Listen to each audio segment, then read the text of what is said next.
નાટક કરતી ભાજપા સરકારે ખરેખર તો બીએલઓના નિધન અંગે ચિંતા કરવાની જેવું છે. ખાલી કેબિનેટમાં ચર્ચા કરવાથી નહીં ચાલે, તમારે હકીકતલક્ષી જમીની ઉપર વ્યવસ્થા આપવી પડશે અને વ્યવસ્થા આપશો તો જ આપણે નિધનને અટકાવી શકશું.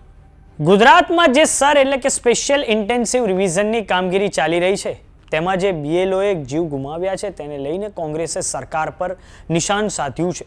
કોંગ્રેસના પ્રવક્તા મનીષ દોશીએ સરકાર પર નિશાન તાકતા કહ્યું છે કે સરકાર ચિંતન શિબિરના નાટકો બંધ કરી દે.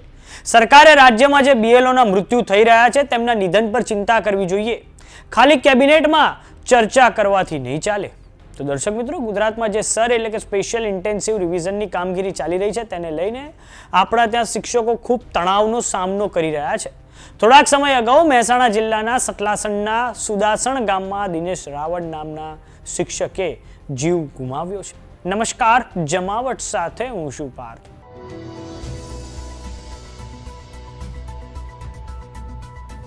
રાજ્યમાં જે ખાસ સઘન ચકાસણી એટલે કે સરની કામગીરી ચાલી રહી છે તેને લઈને બીએલઓ એટલે કે બૂથ લેવલ ઓફિસર જેઓ મોટા ભાગના શિક્ષકો છે તે ખૂબ તણાવનો સામનો કરી રહ્યા છે. કેટલીક જગ્યાએ સમાચાર સામે આવ્યા છે કે શિક્ષકો પોતાનું જીવન ટૂંકાવી લે છે, તો કેટલીક જગ્યાએ શિક્ષકને એટેક આવી જાય છે. કેમ કે ઇલેક્શન કમિશન ઓફ ઇન્ડિયા દ્વારા બીએલઓને માત્ર ને માત્ર 1 મહિનાનો સમય આપવામાં આવ્યો છે, જેના કારણે તેમની પર ખૂબ વધારે ભારણ આવી ગયું છે.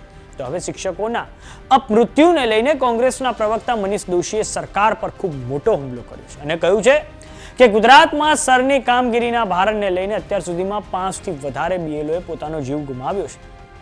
કામના અતિશય ભારણના કારણે જે પરિસ્થિતિનું નિર્માણ થયું તેની માટે ચૂંટણી પંચ તાત્કાલિક એમણે વ્યવસ્થા કરવી જોઈએ.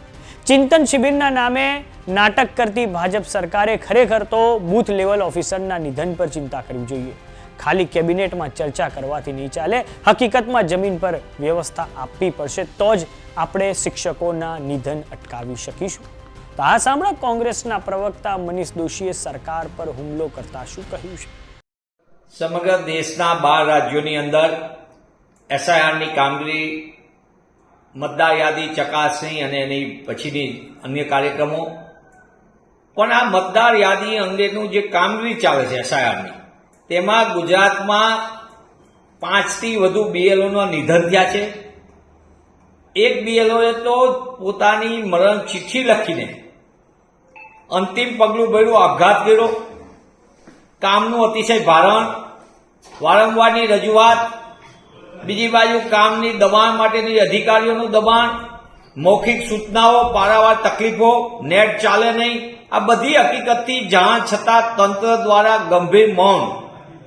એટલે આ મોત એ સામાન્ય દ્રષ્ટિએ નથી, પણ વ્યવસ્થાના અભાવના કારણે, આયોજનના અભાવે અને સરકારની નીતિને નિયતના કારણે લોકો જીવ ગુમાવી રહ્યા છે. જે રીતે 3 કાયદાના સમયે થયું, 750 થી વધુ ખેડૂતોના શહીદ થયા, અનાવૃત, અને એના બાદ નોટબંધીનું અવિચારી પગલું, 110 થી વધુ સામાન્ય નાગરિકોએ જીવ ગુમાવ્યા.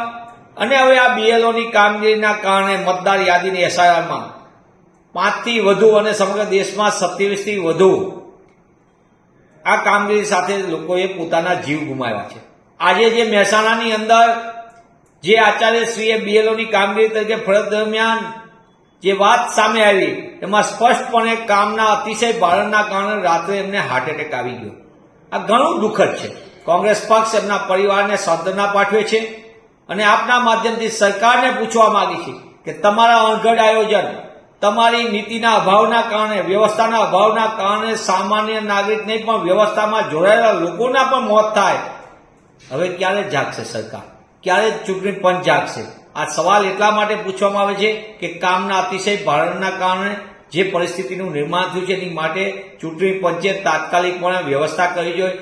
ચિંતન શિબિરના નામે નાટક કરતી ભાજપા સરકારે ખરેખર તો બીએલઓના નિધન અંગે ચિંતા કરવાની જેવું છે. ખાલી કેબિનેટમાં ચર્ચા કરવાથી નહીં ચાલે, તમારે હકીકતલક્ષી જમીની ઉપર વ્યવસ્થા આપવી પડશે અને વ્યવસ્થા આપશો તો જ આપણે નિધનને અટકાવી શકશું, એવી સ્પષ્ટપણે કોંગ્રેસ પક્ષ માંગ કરે છે. ગુજરાત સહિત દેશભરના 9 રાજ્યો અને 3 કેન્દ્ર શાસિત પ્રદેશોમાં હાલમાં સર એટલે કે સ્પેશિયલ ઇન્ટેન્સિવ રિવિઝનની કામગીરી ચાલી રહી છે. તો હવે સરની કામગીરીનો તમામ ભાર બીએલઓ એટલે કે બૂથ લેવલ ઓફિસર પર આવી ગયો છે, જેમાં 80% શાળાના શિક્ષકો છે. શાળાના શિક્ષકો એક તરફ આ કામગીરીને લઈને ભારે દબાણનો તો સામનો કરી જ રહ્યા છે, પરંતુ બીજી તરફ હાલમાં જે દિવાળી વેકેશન પછી સ્કૂલો ખુલી છે ત્યાં બાળકો શિક્ષકોને શોધી રહ્યા છે, તો બીજી તરફ શિક્ષકો મતદારોને શોધી રહ્યા છે. તો આ બાબતે આપનું શું માનવું છે શિક્ષકોના અકાળ મૃત્યુને લઈને અમને કોમેન્ટ બોક્સમાં લખીને જરૂર જણાવો. જો તમે અમને યુટ્યુબ પર જોયા તો સબસ્ક્રાઇબ કરો, જો તમે અમને ઇન્સ્ટાગ્રામ અને ફેસબુક પર જોયા તો ફોલો કરો. સાથે જ અમારી વોટ્સએપ ચેનલ આવી ગઈ છે, જોઈન કરવાનું ન ભૂલતા. નમસ્કાર.